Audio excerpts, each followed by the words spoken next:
Hello, everybody. Welcome back to The Passion Within.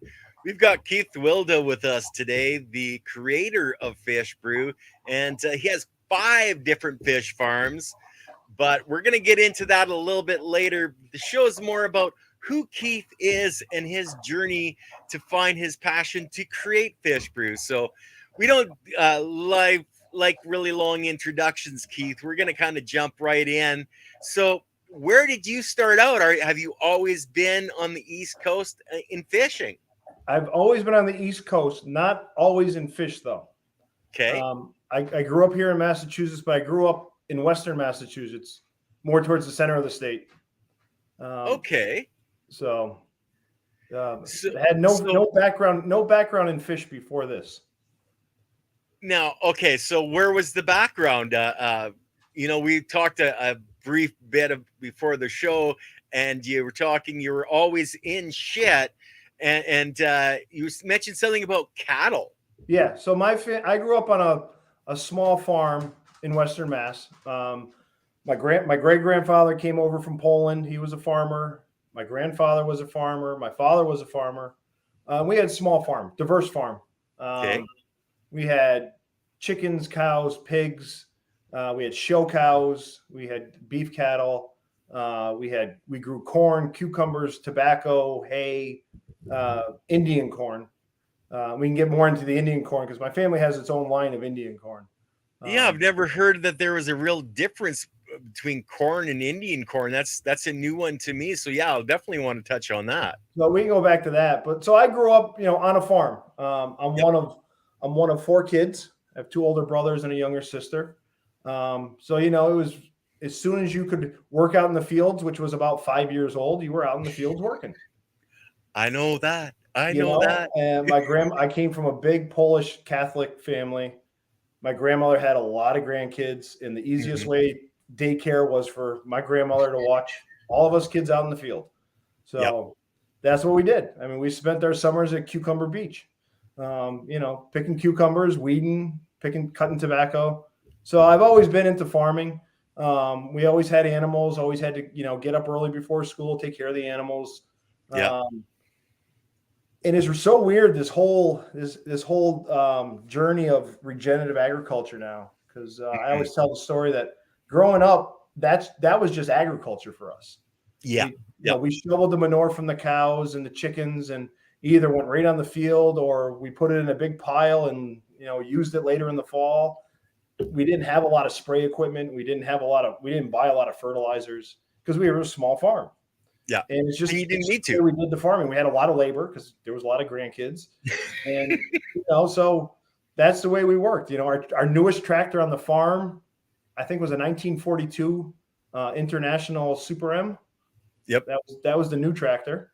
And it did the work, So, well, it did the extra back-breaking work. The rest of the work was done by the kids. Like I remember, I'm a farm boy myself from Alberta, and slinging bales and stooks and stuff was just a life that you had.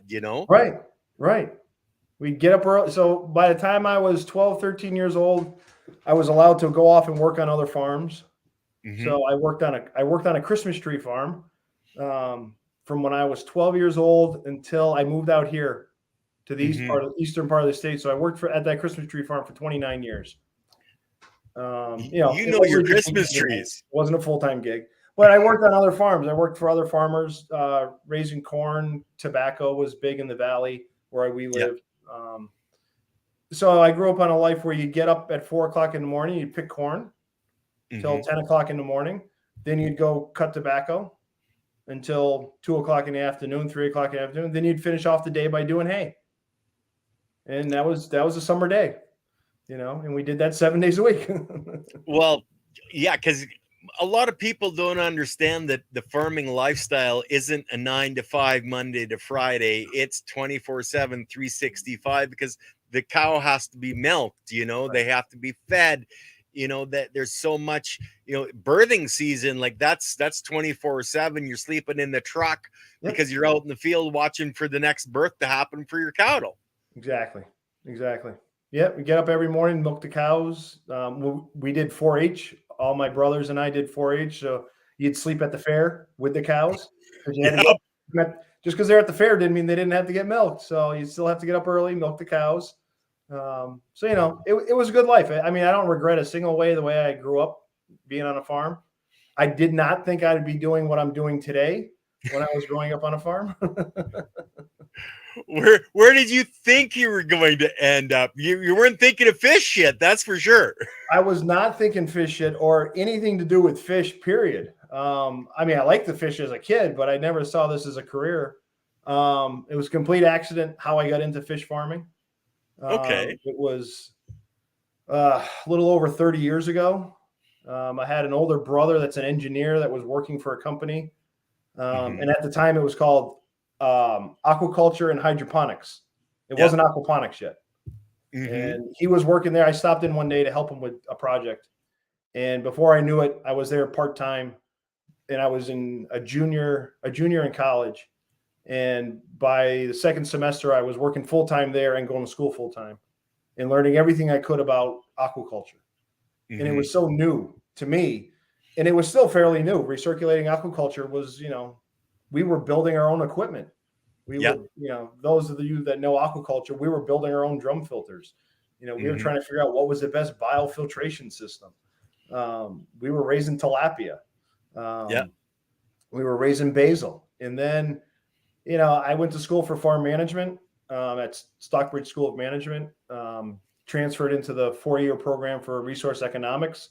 I wasn't planning on working on a farm. My goal was to stay in agriculture, but not in the field.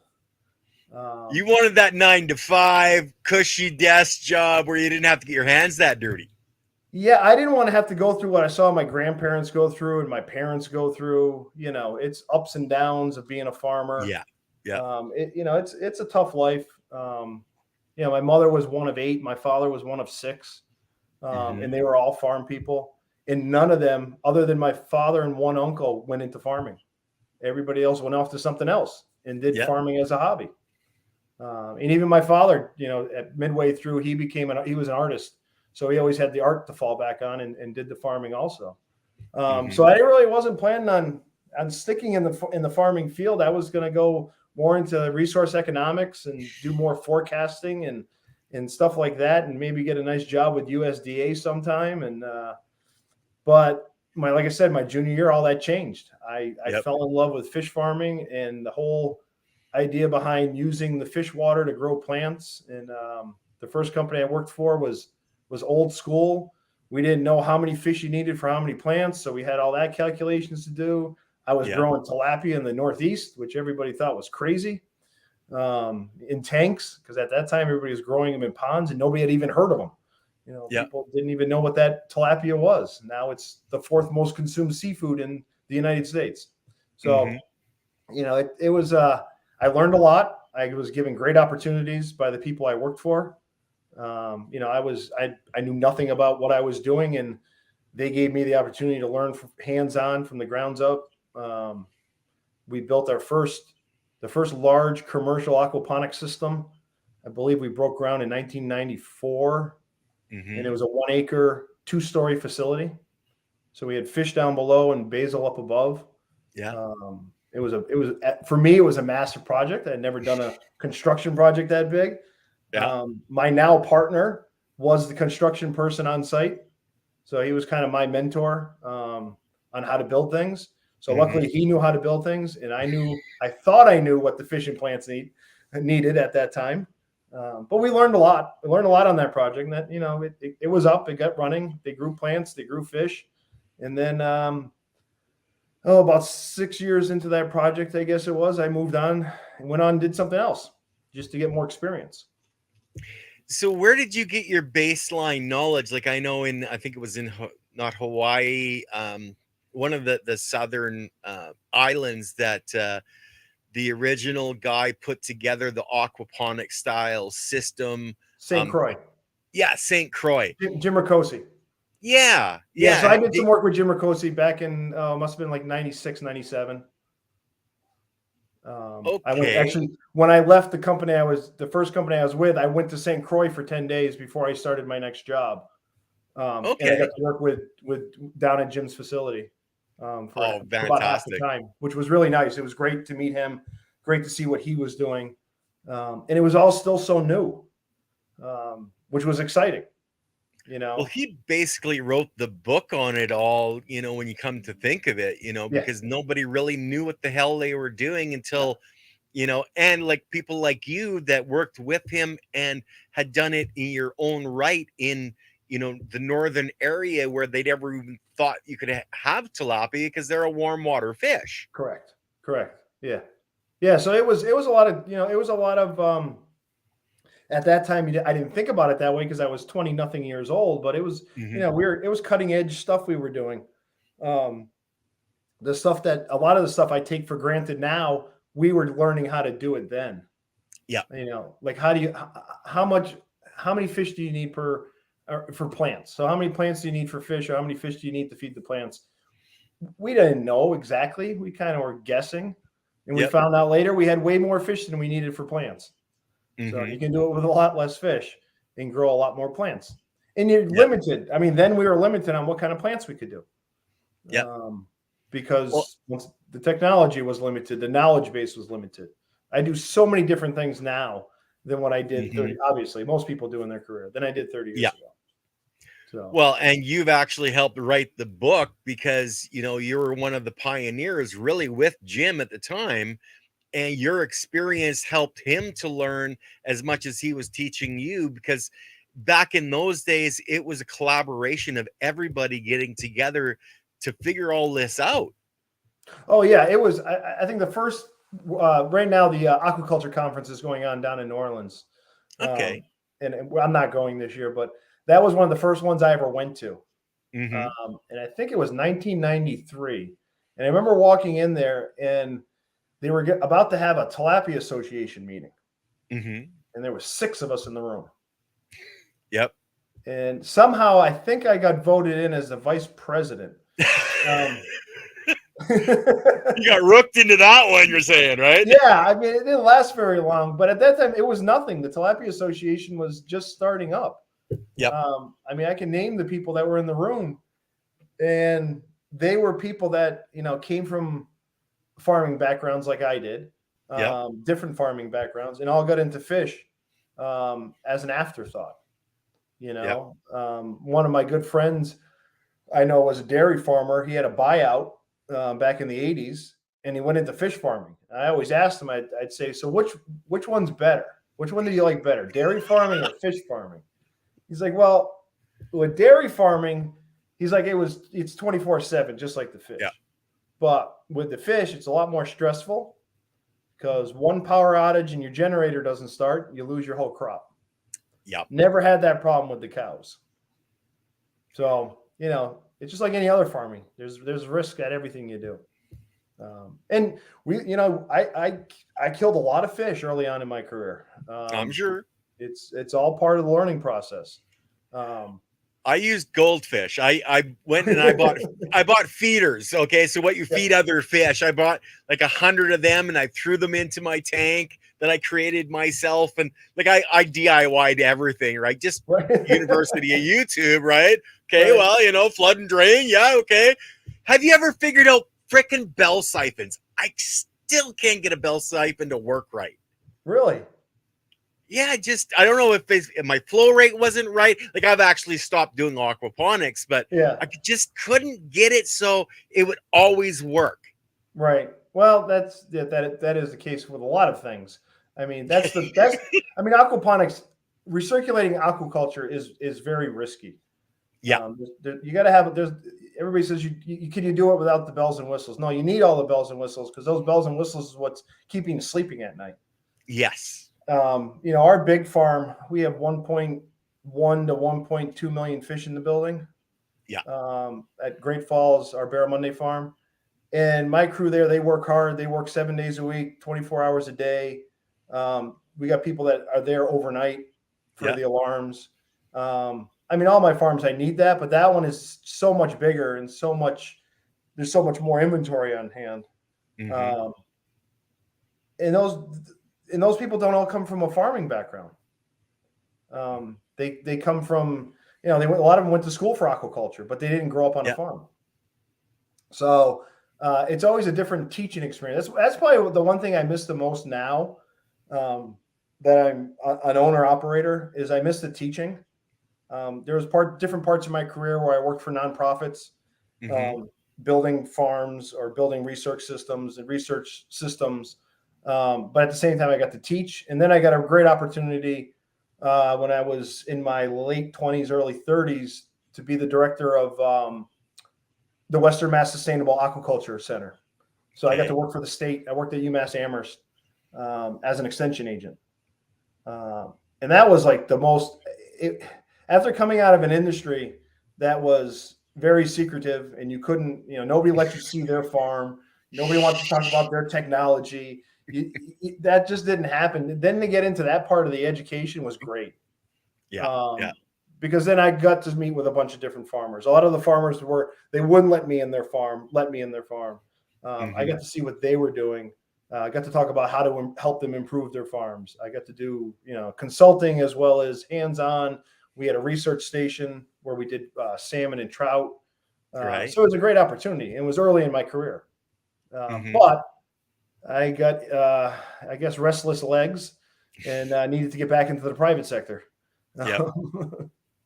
So it's fun having that government job and that government paycheck, but sometimes you just need to step out and have your own life again.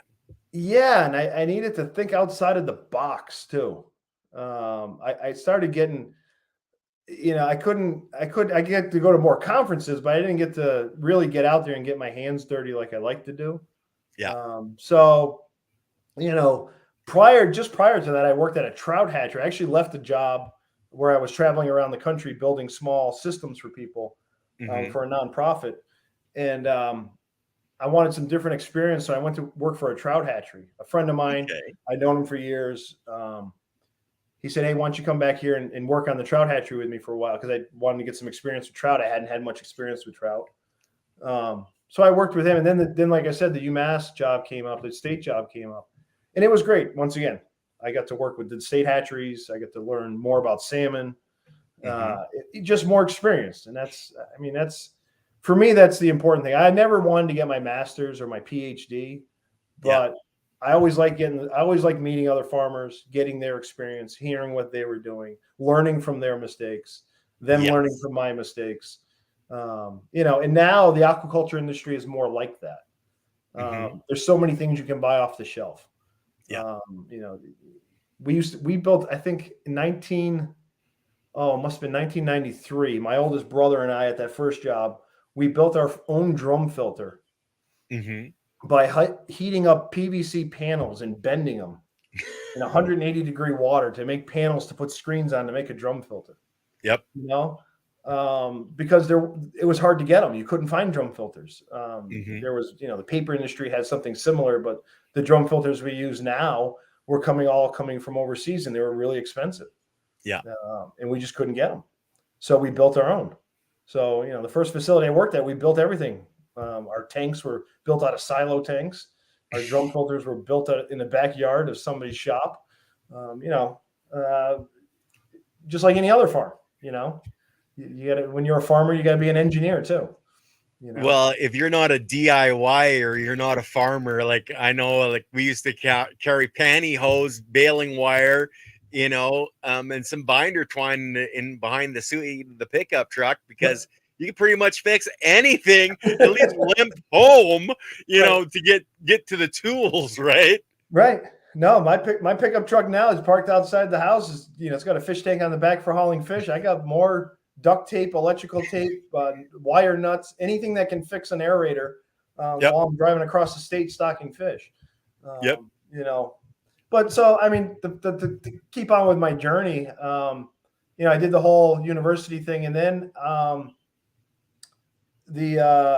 ended up at Australis Aquaculture, which was another large indoor facility, which is actually the facility that we now own, called Great Falls. But I worked there for 7 years as the general manager. Started there as the nursery manager because there was only a nursery running. We rebuilt the whole place. The place was built in the 90s. We took it over in 2004, or Australis took it over in 2004. And we basically had to upgrade all the technology, because at one time it was state of the art, but then a lot more things had happened in the aquaculture industry. And so we went through and system by system, we upgraded the systems. We started raising another fish nobody had ever heard of, barramundi. The Australians knew it, but we didn't. It was like no other fish I've ever raised before in my life. Good or bad? They're incredibly fast growing. They're Okay. incredibly aggressive eaters. They're very cannibalistic. They will eat each other. If they're not full, their bellies aren't full of food, they start eating each other. They're warm water fish, which has its own challenges. They're all males when they're born, so all they want to do is eat and grow to become a female to reproduce. Okay, now whoa. Yeah. Hold on here, bro. They're all males, and then as they mature, they turn into female. Yes. So that's what makes them a great aquaculture fish, because all they want to do is eat and grow to become a female so they can reproduce. There was a time. I've never heard of that in a fish. Yeah, no, there's quite a few fish that are like that. Okay. And the barramundi are interesting also because they, like tilapia, they live in all stages of water. They'll live in fresh, brackish, and salt, but they only spawn in salt water. And they only spawn at 82 degrees Fahrenheit and higher. And they only spawn on the full moon and the new moon. And they only spawn. So, I learned all this the hard way because we decided to start a hatchery at Australis. Previous to that, we were buying all of our fingerlings from hatcheries in Australia and have them shipped over. And we still did that. But we started a hatchery where I met my now wife, Reagan, who was the nursery manager, hatchery manager. And she had an extensive background in aquaculture doing other fish breeds. But we learned a lot. We actually brought broodstock over. We went 9 months with a lot of false spawns, which means we went 9 months where they were releasing eggs, but we weren't getting any fertilization. Right. And then finally, on 9 months, we got our first fertilized egg out of 3 million eggs. My poor wife would go through each egg to look at them to see if they were fertilized or not. Then we started having success, but it's grueling when you have a hatchery of live spawning fish. I mean, now I do trout, which is a lot easier. But with the barramundi, it's a quick cycle. The fingerlings, the eggs mature and hatch out within 14 hours. Where like trout's 31 days. So 14 hours. I'm in shock. Yeah. So, they're an egg in the morning. And by the end of the day, they're a fish swimming around the tank. They're only the size of your eyelash, but they're a fish swimming around your tank. And then within, 48 to 72 hours, they want to eat, and they'll eat each other. If there's nothing else to eat. So you got to train them on live feed. And so you always have to have live feed going. We always had to have algae going to feed the live feed. So it was a process.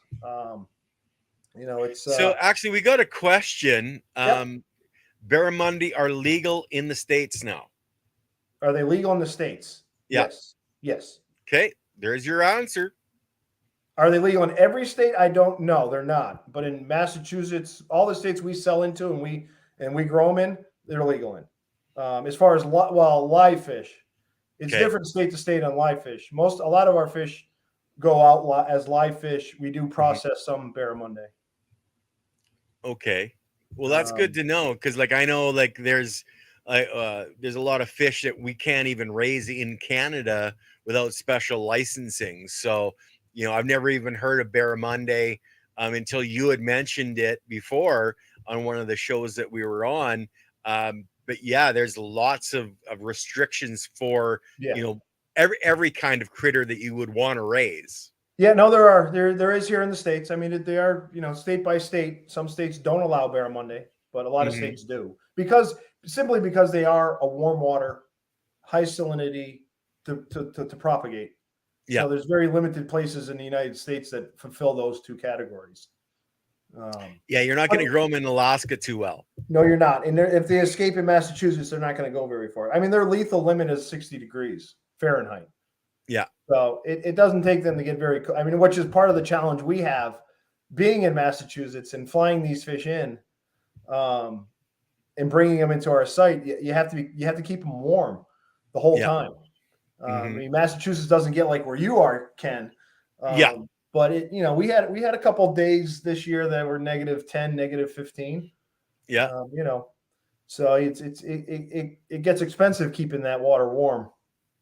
Oh yes, I would think so. Like I know you went to a lot of solar panels, etc. But I think that's more for your pumps and not so much for heat, though. Well, that's more for, and that's my Cape Cod farm.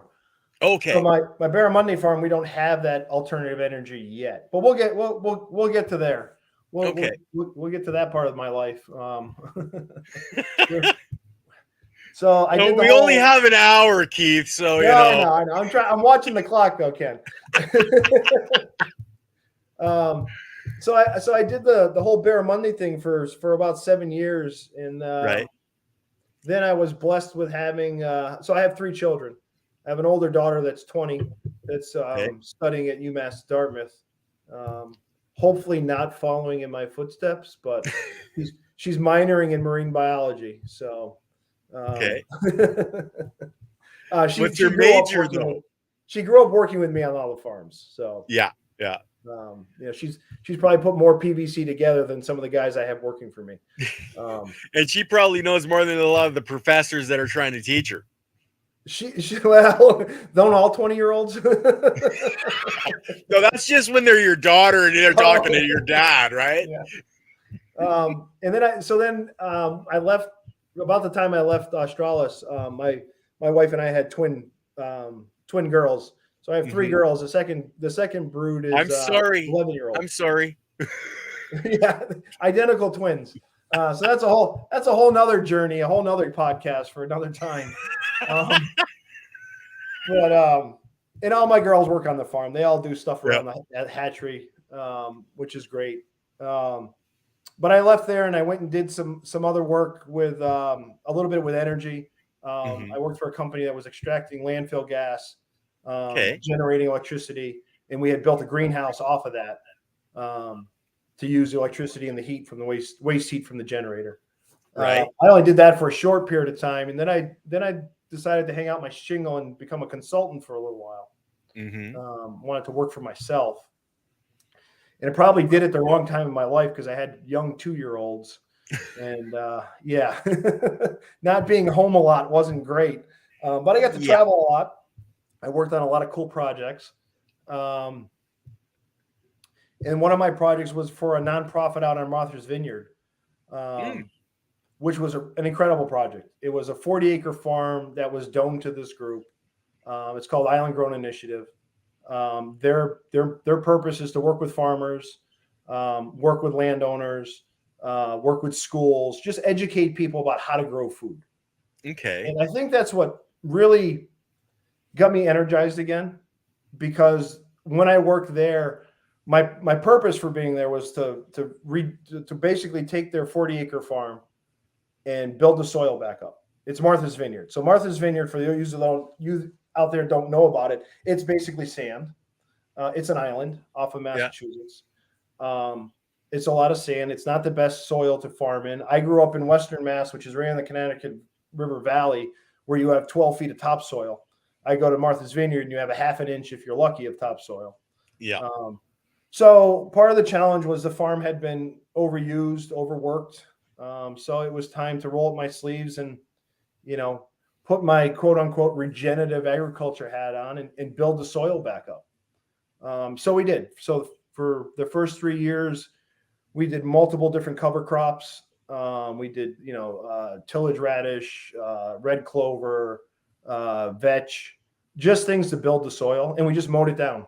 We'd grow it, we mold it down. We grow it, we mold it down. And then the other cool part was there's a 1-acre glass greenhouse on site. Now, I had never worked in a glass greenhouse. I've always worked in plastic. Okay. But this greenhouse was built as a tomato hydroponic greenhouse back in the late 80s. It was one of the first ones over here in the country. It was a Dutch-built greenhouse, but it was old. Couldn't get parts for it anymore. Couldn't get the glass for it anymore. So, it was definitely a challenging project. And I was the farm crew. It was me on a 40-acre farm. And then about 6 months into the job, I got to hire somebody. So then it was me and one other person. Yeah. But it was a great opportunity. I met great people. We rebuilt the whole greenhouse. We did aquaponics and hydroponics. We did the aquaponics as a decoupled system. We grew trout for the local food market. We used the waste from the fish to add to our hydroponic systems. Our hydroponic systems were drip culture, deep raft culture, NFT, tower. We had towers that we built out of 55-gallon drums. Okay. A lot of the stuff is stuff we built. You see stuff in the catalog. This group couldn't afford it, so we built it with the parts we had by looking at the catalog. Now, you did say a 1-acre glass greenhouse? Yeah, it was 30. With the pack house, it was just under an acre. It was like 38,000 square feet. Yeah, that's big. Yeah, and it was really cool because there was rooms, big glass partitions between each section. So each section was, and they were different size sections. So we had one room where we just had ebb and flow tables, just for seedlings. We had another room that had NFT trays where we grew lettuce. We did A-frame towers where we grew strawberries. We did artichokes one year. Yeah. In eastern Massachusetts in the dead of winter, I was growing artichokes. In drip culture, we did turmeric, we did ginger. You name it, we tried it. I mean, anything you can grow in soil, I tried growing it in water. And I would say about 95% of the things worked. The only thing I haven't tried yet, and I regret, and I'm not done in my career yet, but I want to try asparagus. Okay. Because I grew up in Western Mass, and in the town I grew up in, Hadley, is known as the asparagus capital of the world, is what they're self-proclaimed. USDA calls it the asparagus capital of the United States. And I grew up picking asparagus as a kid before school. So my goal has always been to try to grow asparagus hydroponically, which I've yet to do, but it's on my list. So. Okay. Yeah. So I want to bring up Silly Lily's comment here. Oh, what I couldn't do with a greenhouse that size, I'd move in, laugh out loud. Well, I pretty much did. I mean, I lived in that greenhouse for the first couple of years, just building it. Yes. And it was a great opportunity. It was a lot of work. It was a great opportunity. And then at some point over there, I became the executive director of the whole organization while I was doing the farming. Yeah. And then, I guess that was probably year 3 of being over there. We had just moved off the island, came to the Cape, and we stumbled upon this hatchery that I had known about. Blue Stream. It's called Blue Stream Hatcheries. I had known about it. I'd known the owner of it for many years. I was actually buying fish there for the project over on the vineyard. And I was over there one day, and he said, "Hey, do you know anybody be interested in buying this hatchery?" And I'm like, honestly, no, I don't. Don't know a single person that's interested in buying the hatchery. And then out of the blue, a friend of mine called up, the gentleman that was my mentor on that first project I worked on, and said, "Hey, let's do a project together." And I said, "Well, I just heard of a hatchery for sale." He's like, "Well, let's go look at it." So he met me there one day. We looked at it, and we decided, let's take it on. Cool. Now, before we move on, Indigo Dogo had a question. Did you see any pest problems in the greenhouse? What was the IPM schedule? Yeah, so we did see pests in the greenhouse. White flies, thrips, aphids, obviously, are always a problem. Greenhouse glass aphids. I was lucky. By the time we started seeing those kind of issues, one interesting thing we had done, because it was such a large greenhouse, we had a border on either wall that was about 3 feet wide and about a foot deep. That was where all the heat pipes headers joined together. Right. Well, a lot of them, because the greenhouse was over 30 years old, a lot of those weren't working. So we filled them in with soil and compost, and we started planting a lot of beneficial plants for insect Okay. So we had bio gardens A inside the buffer whole zone. greenhouse. So Yeah. that, and I almost forgot about this. That was a great question. Thanks for reminding me. We had these bio gardens, and actually it was the first thing my daughter at the time, she was 10 or 11. That was her first project, was to plant and germinate and grow those plants. Before we had any other plants, the bio gardens were going. So, you know, we grew a lot of plants that were beneficial for the beneficial insects we wanted, which were primarily ladybugs and predator wasps. Okay. Predator wasps were great. They controlled, I would say, 90% of our issues in the greenhouse. And I was lucky enough to hire a friend of mine. Well, he's a friend of mine now, but when I hired him, he was just graduated from UMass out of entomology and plant soil science. And he happened to live on the island. And he started propagating the insects. Okay. So we would buy ladybugs, and he would have an aquarium full of ladybugs, and he would be breeding them.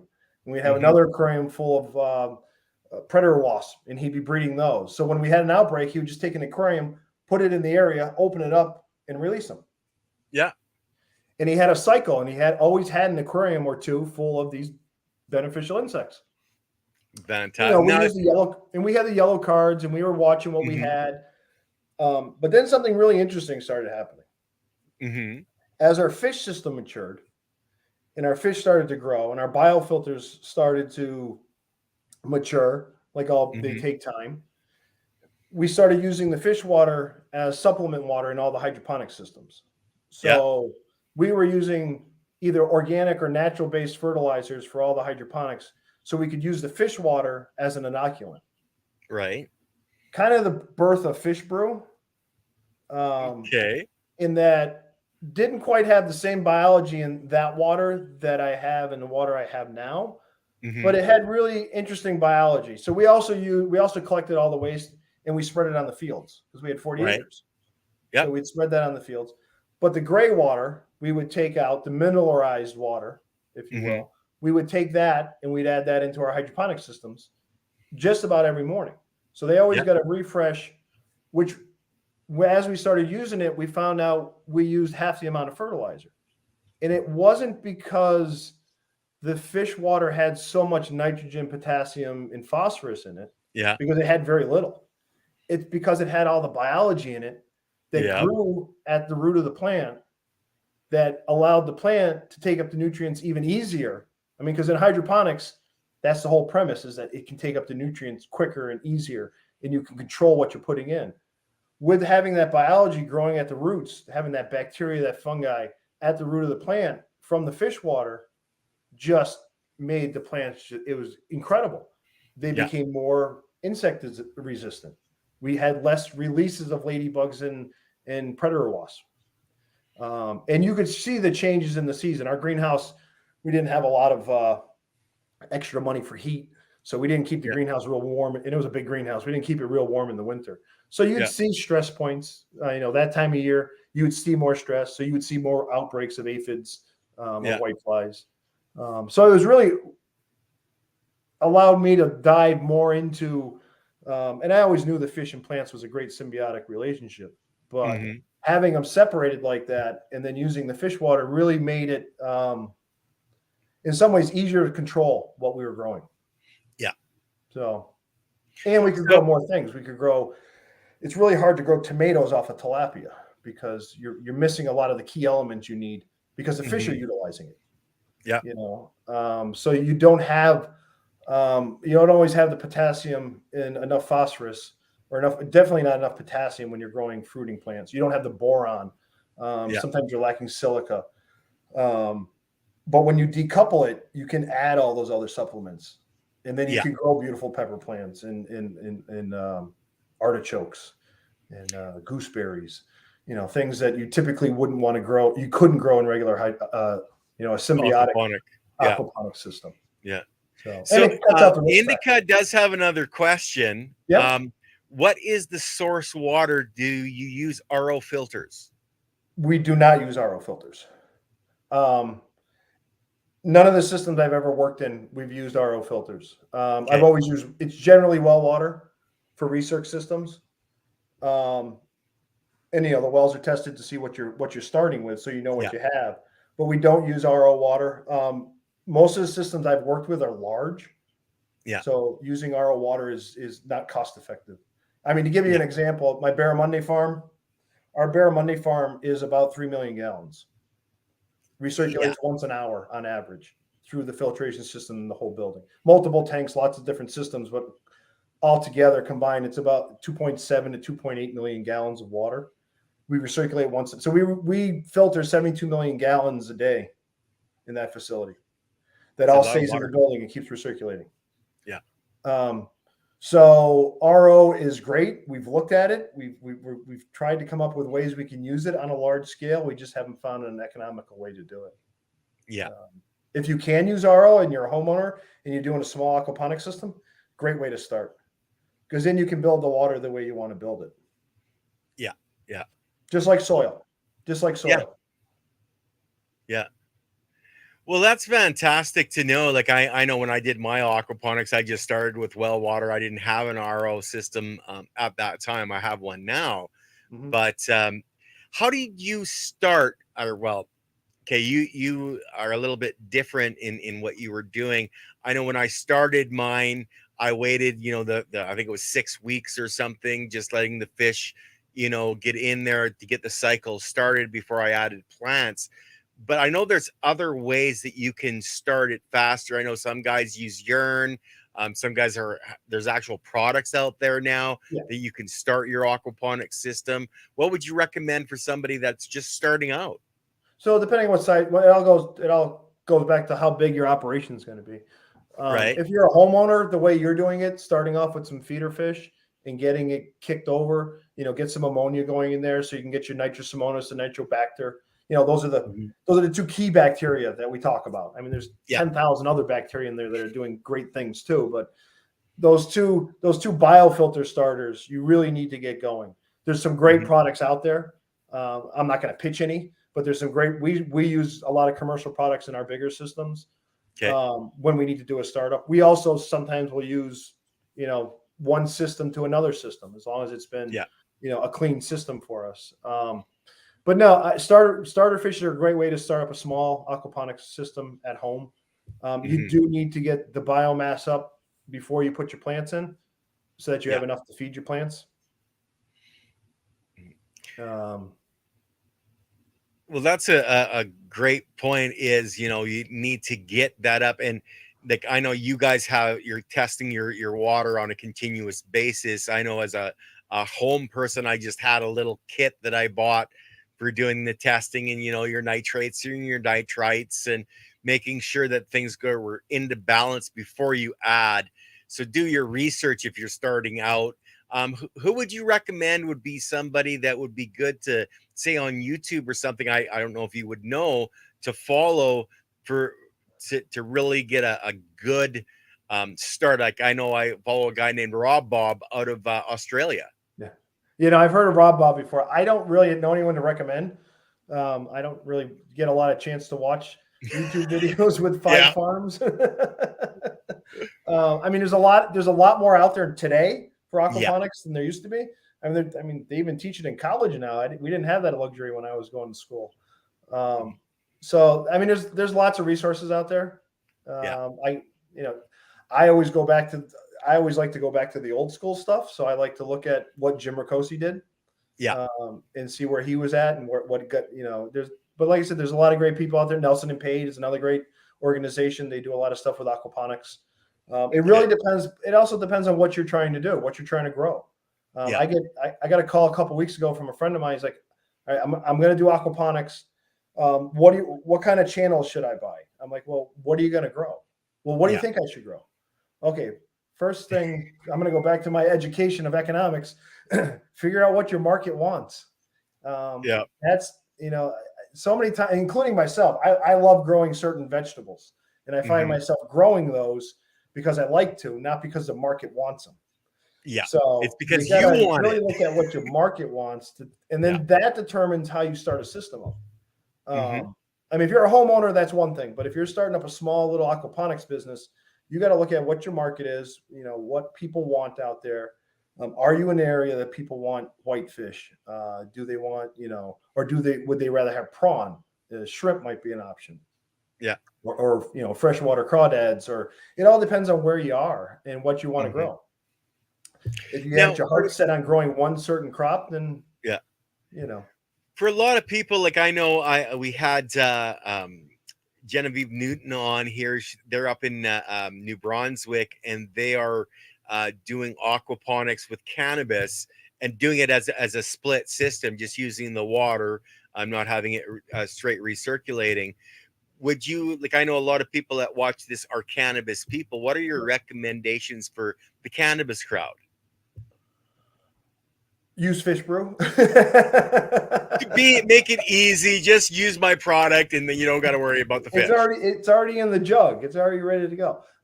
No, I mean, if you're depending on how many cannabis plants you have, and if you're a home grower or if you're commercial, if you're a home grower and you have an aquarium at home, I mean, take your filter off once a week, spray it off into your watering can, and use that as your base.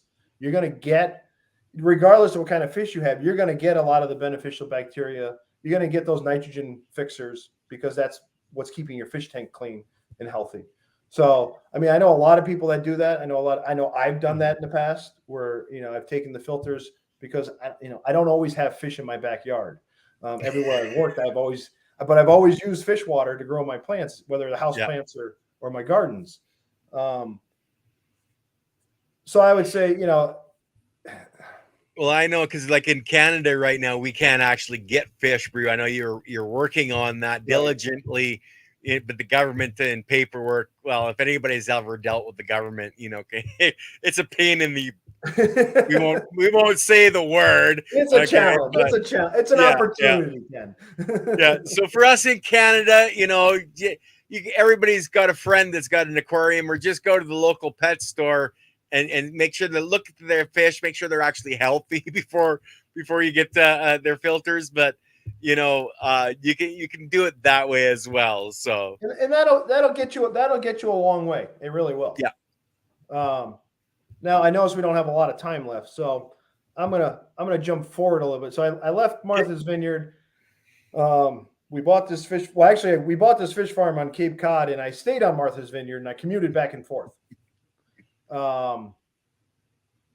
Which was I did that for about a year and a half until we got the farm established, and then we started a second farm up in New Hampshire, which was an indoor recirculating trout hatchery or trout grow out facility that my partner and I designed and he built. While I was on Cape Cod, he was in New Hampshire building that one. We're operator owners, so we both work. This is our full-time gig. Yeah. And then in 2018, we got the opportunity to buy Great Falls, which was Australis' U.S. asset. Australis is still around. They still grow fish in Vietnam. Still a great product that they bring over. But we bought their asset. And then the whole pandemic thing hit. And that was tough when you have living inventory. Yes. And we were selling 22,000 pounds a week. And then all of a sudden, out of Great Falls, out of our big farm, and we dropped down to 1,500 pounds. Yeah. And what do? They're not brake pads. You can't throw them on the shelf. We weren't set up for processing everything. We weren't set up for, cold storage of everything. So we made some growing adjustments, some husbandry adjustments. Luckily, I have a great team over there. They knew exactly what to do, when to do it. We got our way through it, but in that time is when Fishbrew was born. I had been working with Leighton Morrison for years. I've known Leighton that's a whole nother podcast. We've already done one, or we'll do another one. Leighton's a great friend of mine. We met years ago. He was always pushing me to use our fish waste. He's always been investigating it, working with it. And then he came to my Cape Cod farm, and we had just put a system in where we could collect the waste because it's a flow-through system. It's an old hatchery. It's built in 1868. But we put in some filtration systems where we could collect the waste. And not because we were going to start a fish brew company, because we just thought it was the right thing to do is collect the waste instead of putting it out into a holding pond and then letting it go out into the environment. Let's collect it. Well, we collected it and we started looking at it. Leighton started looking at it. And he's like, I've never seen fish waste that looked like this. Now, I had started playing around with aquaponics on the farm because once again, was just growing fish and missed plants. And so we have a 3,000 square foot greenhouse on the farm. I started playing around with the fish brew. And what I realized was I could grow tomatoes, cucumbers, cannabis, lettuce, basil, all the typical things, lettuce and basil, but I could grow fruiting vegetables. I could grow cannabis. I could grow flowers like nasturtiums. And I didn't have to add anything. It was decoupled, but I didn't have to add boron or silica or any of the other elements. And it's not because the fish brew has so much nitrogen, potassium, and phosphorus. It's because it's got so much microbiology. It's got the diversity. It's got properties in it that allow the roots to grow, the plants to survive, a silica base, because we have diatoms, which are the coolest things. So we have plankton in our water that grows naturally that gives us silica boost. My silica runs at around 1,525 parts per million naturally. We have humic acid naturally because it's an outdoor fish farm that has decaying leaves all around it that wash through whenever I have a heavy rain. I have nematodes. I have amoebas. I have rotifers. I have 3,000 different bacteria and 4,000 different fungi. We've had all this tested. We had metagenomic testing done on all the products, so we know what we have for hits at various times of the year.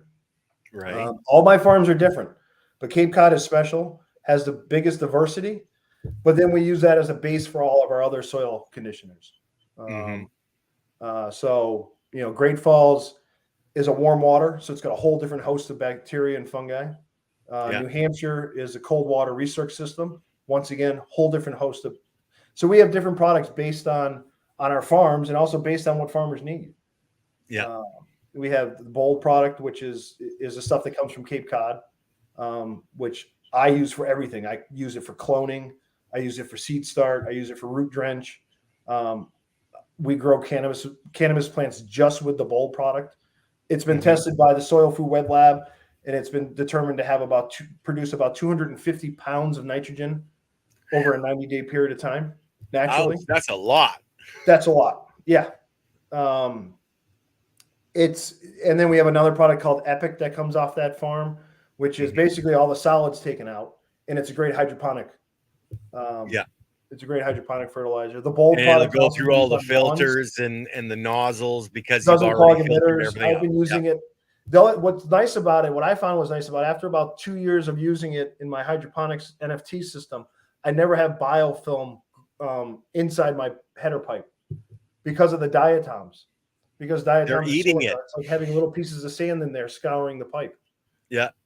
So they never get biofilm. I nenever get biofilm buildup. And I've never seen that before with other products I've used or other fish farms I've been at. Yeah. So each farm is different. Each farm has its own profile. We recommend different products for different growers depending on what you're doing, what stage you're at. I've used the Epic product on various powdery mildew. We're doing an experiment with that right now in the greenhouse to see how it handles if it handles powdery mildew. The Dallas Cowboys use the Bold product on their turf fields. Cool. They have practice. Their practice fields are natural turf, and they've been using our product for about almost 3 years now. They're one of our first customers. Right on. Now, how did you get in with them boys to get your product in there? Leighton, of course. Big help with getting us in there. They're actually waiting for a new sprayer. They actually have a new sprayer coming next month, so they're going to use our product on something else. But yeah, so the whole fish brew thing really became a necessity for us when we started looking at it and seeing what it could do. We then put it in as high gear as we could to get it out there. And we did a bunch of trials with UMass Amherst on turf.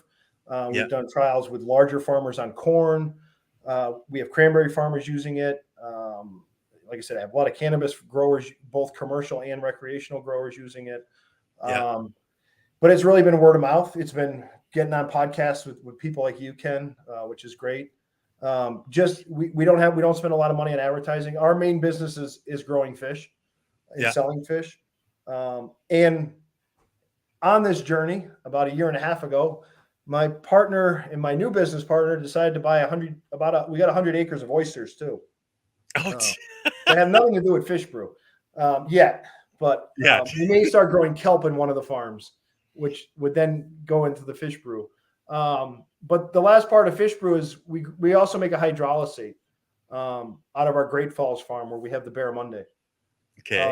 And the reason we do it there is because it's our biggest farm, and we have a processing room there. We get mortalities as part of the growing of fish that just don't make it to market. And so we make small batches of hydrolysate on a weekly basis. I say small, I mean like 150 to 200 gallons a week of hydrolysate, but it's hydrolysate, somewhat slow, not high temperatures, using enzymes to break the fish down. When it's all said and done, all the fats and oils are left in it. We don't extract any of the fats or oils, which is great food for your microbiology. And so the hydrolysate is kind of the newest part of the fish brew family. We have somebody on staff that actually, the fish brew came from him. He actually had a small company called Fish Brew. We bought it from him, and he makes our hydrolysate. He was on the show with us. Walker had done a couple podcasts with us. And we can't ramp that up. I don't want to ramp that up. If I'm ramping up hydrolysate, that means I'm having problems at one of my farm. Because we only use it. We don't grow fish to make hydrolysate. We don't go out and catch fish to make hydrolysate. Hydrolysate is something we make just like all of our other products. It's a 360 approach. We grow the fish. We use every piece of the fish we can to put back into agriculture. It's the way I grew up. Like I said, Ken, this was all going to come back. And the way I grew up was we used, like they say, you eat everything but the squeal on a pig, right? And that's what we did. We butchered our own pigs and we eat everything but the squeal. So and that's what you had to do on the farm because you didn't have the money generally to go out and buy stuff, and you wouldn't. We were frugal growing up. You waste not, want not. You used what you had, and you were damn happy you had it. Absolutely. So we do the same thing on our farms. Like you said, one of our farms is solar based. Our Cape Cod farm, we run solar to operate the aeration and some of the pumps that we use, and to make the fish brew is all done on solar. Our New Hampshire farm, we're right now, my business partner is looking at designing solar for that farm. In Great Falls, we're looking at an anaerobic digester. So looking at digesting food waste and some of the fish waste in a big digester, use the methane to produce electricity, but also use the heat off the generator to heat the fish tanks.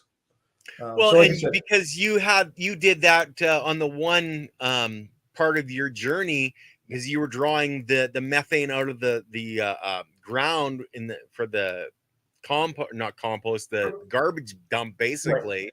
So about that already. Well, my business partner actually knows more about that. That's his business. He's been doing that for 40 years. So the digester design and operation is all Jim's, which is great because another thing for me to learn. So but it's having that multitude of different experiences in your life that has really allowed you to progress in a way that most people would never even consider. Yeah. It's been an interesting journey, to say the least. Yeah. My oldest daughter keeps telling me I should write a book. Or 3 or 4, maybe. Well, sure. We already have the titles picked out. So the first one is Get Splashed. Okay. Yeah. Memoirs of a Fish Farmer. And the second one is Count the Eyes and Divide by 2. So people always ask, how do you count the fish? We count the eyes and divide by 2, because if it doesn't have 2 eyes, it's not going in the tank. So becomes hydrolysate. Yeah. Well, this has been an absolutely amazing show. I got to sit back and just listen and learn and understand where everything came from and how you've come to this product that Leighton just raves on about, and I can understand why. That some of the people I've talked to that are using it just go like, no, this is it, man. This is fantastic stuff. Now, we had also mentioned you'd worked with, you're working with the farmers, and we actually have one of those farmers coming on with you and Leighton and Dr. Av Singh on the Soil Matters on Monday. Kyle, Yep. now he does corn, and Lily had actually asked the question way back at the beginning of the show. Keith, how many ears of corn do you typically get on a stalk of corn? That's a broad question because it matters if it's Indian corn, sweet corn, or feed corn. Oh, we were going to talk about that Indian corn. Oh yeah, so the Indian corn. So my grandfather. We got time. Go ahead. A quick one. My grandfather would select out certain ears of corn. So he was he's not a follower necessarily of genetics, but he would pick out the corn he liked. And my father was an artist, so a lot of people thought my father was hand painting this corn. So, but they would pick out for 35 years. My grandfather selected out the ears he liked the best. Right. And he ended up producing a corn that is now carried by Harris Seed, carries our family corn called Wilda's Pride. So it's a seed line that was developed by my grandfather and my father. And I still have some of the original seed corn in a metal barrel at my fish farm, just in case. Yeah. But how many ears? It depends. Like sweet corn, typically one, but you can get as many as two. Field corn, that's a great question for Kyle, because that's one of our measurements of how well the fish brew worked for him. He typically gets one or two. He had stocks that had five. Yeah. And that's why we're going, guys, we're going to actually have the data sheets. We're going to have the lab results for, everything that happened with Kyle's farm. And that was just with, I think, the bold flow, wasn't it? Trifecta. That was trifecta. That was our product that we make out of our Bear Monday farm. It's a combination of all three farms. You get all the different biology in one, and it's a lot. It's a very active product. It's not like our other products where we can put it in a bottle. It actually is a product where we brew it. We need 5 to 7 days to get it going and get it stabilized, because there's so much BOD. There's such a high oxygen demand. And then after about 5 or 7 days, we can then put it in big vats and ship it to you. But once you get it, you either have to aerate it or use it right away. Okay. Now, biologically, it's a bombshell, that stuff. And now this year, I think he's going on a much broader, because last year it was like I'm in an emergency state kind of thing. This year, I think you guys are going to be doing a lot more on his farm, which we'll wait for next year for the data. But I think there's another group that Leighton has brought your product into with the muncher. I don't want to say too much on that, but I think that's happening as well. Is it not? Yeah, we have a couple projects going with Leighton, and we have a couple projects going out here on Cape Cod with turf and cranberries. Cool. So I think our product right now lends a lot to farmers because the nitrogen prices are so high. Yes. Yeah. And like you said, when Dr. Elaine Ingham tested the product, the nitrogen basically was, off the charts. Yeah. I mean, it produces the biology produces a lot of nitrogen. Yeah. Because there's so many nitrogen fixers, bacteria in the product, and there's such a high protozoa count, which we'll see when we look at Kyle's results. So, and that's on Monday, guys. Right. So, that was just a one-time application for Kyle. Yeah. So it was, so years 2 and 3 will be even more exciting. So. And I can't wait to get the results from years 2 and 3 and bring those out. I think I think we're gonna blow people's minds on what is actually possible without having to buy, that nitrogen and spend that money, because I think your product to apply it, just one application, how many times does a farmer have to start up his tractor? Once, right? Just the savings in that alone for what a normal farm, even in my area, would be doing is astronomical. Oh yeah, definitely. I mean, it's what's interesting is we're looking at it in a bunch of different soil types too. So it's not just the fields of Illinois or just the fields of Massachusetts. There's fields all over the country that are testing this product and getting good results, so. And that's the best thing is that I love to hear that it's getting those good results. And I know you're honest enough, an old farm boy, where if you were not getting, or if you get bad results, you're going to want to see what the hell is going on with that and bring that out too. Absolutely. Absolutely. Yeah. That's what we tell our customers when they buy the product. We want to hear back from you either way. Yeah. Is there something we can improve on, Well, and basically the thing is you want to hear more about the bad stuff so that you can make those changes to make it better so everybody can use it. So exactly. A lot of the feedback we get is it's a liquid. Do you have a powder form? And that's something we're working on. It is something we're working on. I have dried some of our product, and we're testing it to see how much of the biology survives through the dehydration. It's surprising how much does right now. It's actually, I was overwhelmed by how much survive, but it's at infancy. So it won't be in the marketplace anytime soon. It's very expensive to dry this stuff. So yeah, I would think so. Yeah. So we got to come up, maybe when our anaerobic digester is going and I have excess heat off the generator, I can figure out a way to dry this stuff, but that's to come. So, and we're also playing around with different, a lot of composters use our product. So we're actually looking at our product, higher dose rates on wood chips and other compostable materials, and to see if we can make something we can put in a bag out of the fish brew products. So. Yeah, and kind of like I know Wormies, they have a wonderful product that everybody raves about, and I don't know if you're working with them at all, but somebody of that quality is I would say is somebody that you want to be working with. Yeah, no, we're not working with them. We are working with some other vermiculture people, which is really exciting. They're getting really good results with it. Like I said, there's not enough hours in the day to do everything I'd like to do.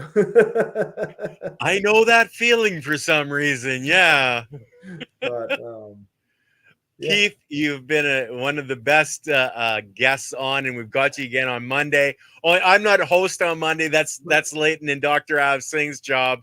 I just produce, but I can't wait until Monday, because being able to sit in the background and just listen and learn, it was one of the passions I have is drawing in information. I'm that big sponge,